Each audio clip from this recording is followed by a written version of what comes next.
মাশাআল্লাহ, এখানে তো পাতার চাইতে ফলের সংখ্যাই বেশি দেখছি। প্রতিটি ডগায় ডগায় অসংখ্য লাউ ধরে আছে, সত্যি অবিশ্বাস্য। আসসালামু আলাইকুম সুপ্রিয় দর্শক, সবাই কেমন আছেন? আজকে আমি কথা বলছি মানিকগঞ্জের চন্দ্রা থেকে।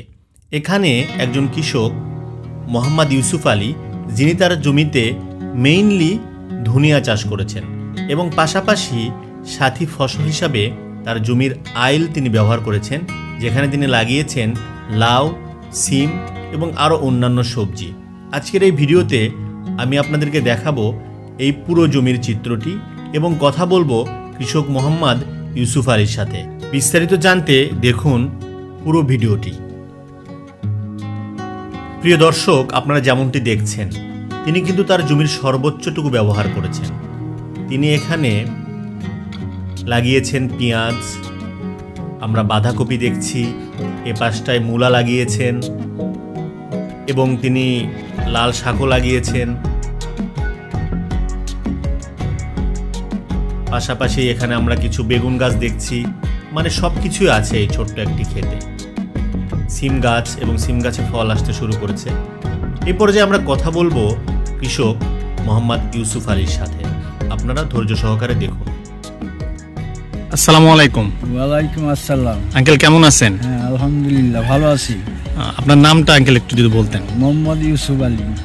আচ্ছা আঙ্কেল, আমি আপনার এই যে ক্ষেতটাতে আসছিলাম, আমি রাস্তার এই পাশে যাইতে আপনার এটা দেখছি, আমার অনেক ভালো লাগছে।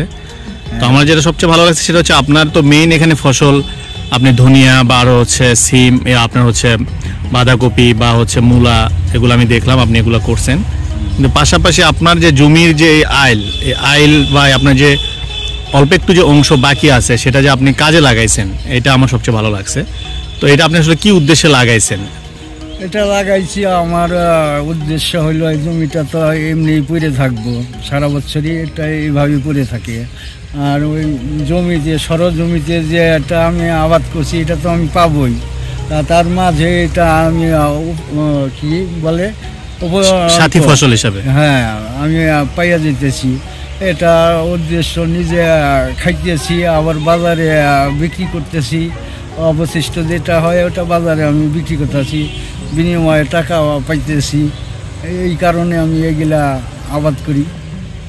তো যারা আপনার হচ্ছে যাদের এরকম মানে বাড়িতে বা বাড়ির আঙিনায় বা ফাঁকা জায়গা থাকে, অনেক জায়গা আপনার হচ্ছে পতিত পড়ে থাকে, আসলে তাদেরকে আপনি কি বলবেন? তাদের উদ্দেশ্যে তাদের বলি যে কোনো জায়গা আনাচে কানাচে খালি বা পতিত রাখার দরকার নাই। তোমরা সবাই ফল দিয়ে তারপরে খাদ্য সংগ্রহ করো, ওইটা তারপরে খাও। আর এটা বলে ধরেন যে আলির মধ্যে যেটা ব্যবহার করছি, এটার মধ্যে সার ঔষধ ওইভাবে লাগে না, বুঝছেন। আর এটা নিজেরা খাইলে স্বাস্থ্যের জন্যও ভালো, এটা খাওয়া অনেক ভালো। কারণ বাজারে তো ওই যে সরজমিতে যেগুলো, এগুলোর মধ্যে অনেক সার অনেক কিছু ব্যবহার করতে হয়, কিন্তু এটার মধ্যে ওইভাবে করতে হয় না। এটা আমার সারা বছরই চলবো। এই তো বোনা হয়েছে, লাউ গাছ দেখা দিতেছে, লাউ ধরছে, হ্যাঁ, আবার দেখা দেবে নিজ দিয়ে আবার চারা আমি লাগিয়ে দিব অন্য কিছু, হয়তো শশা, বিভিন্ন আইটেমের ফসল আবার আমি বুনে দেবো। এটার চতুর্দিকেই মানে আমি এটার আবাদ করে থাকি প্রতি বছরই। বুঝতে পারছি। ঠিক আছে আঙ্কেল, ধন্যবাদ আপনাকে। আসসালামু আলাইকুম। প্রিয় দর্শক, আপনারা শুনছিলেন কৃষক মোহাম্মদ ইউসুফ আলীর কথা। এখানে দেখুন, এই জমিটাই কিন্তু পুরোটাই ফাঁকা পড়ে রয়েছে। আসলে আমরা যারা কোনো কিছু করতে গিয়ে অজুহাত দেই, আসলে দেখুন এরকম একটা জমি ফাঁকা পড়েছিল, অথচ তার পাশের জমিটার তিনি তার প্রতিটা ইঞ্চি তিনি ব্যবহার করেছেন। আমরা যদি আসলে অজুহাত না দিয়ে আমাদের যতটুকু জায়গা আছে সেটা যদি আমরা কাজে লাগাইতে পারি, আমার মনে হয় তাইলেই ভালো কিছু করা সম্ভব। তা না হলে ওই যে পাশের জমিটা যেরকম ফাঁকা পড়ে রয়েছে, তাদের কিন্তু পর্যাপ্ত জায়গা থাকার পরেও তারা সেখানে কিছুই রোপণ করে নাই, অতীত ফেলে রেখেছেন। বাট ইউসুফ আলী দেখেন তার জমিটার আইলের সর্বোচ্চটুকু ব্যবহার করেছেন। তিনি কিন্তু চাইলে এটা হয়তো ফেলে রাখতে পারতেন, কিন্তু তিনি সেটা করেন নাই।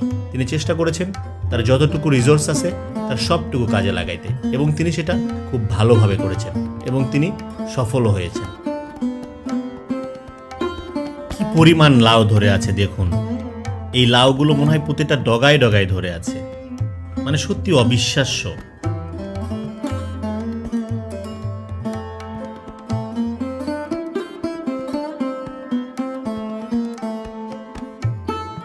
প্রিয় দর্শক, আমরা আজকের ভিডিওটিতে আপনাদেরকে দেখানোর চেষ্টা করছি কিভাবে আপনার জমির আপনি প্রপার ইউজ করবেন, এবং আপনাদেরকে কৃষক ইউসুফ আলীর উপদেশ থেকেই বলছি, আপনাদের যতটুকু জায়গা রয়েছে আপনারা সেটাতে ফসল ফলান, অন্তত নিজেদের যে দৈনন্দিন চাহিদা আছে সেটা পূরণ করার জন্য।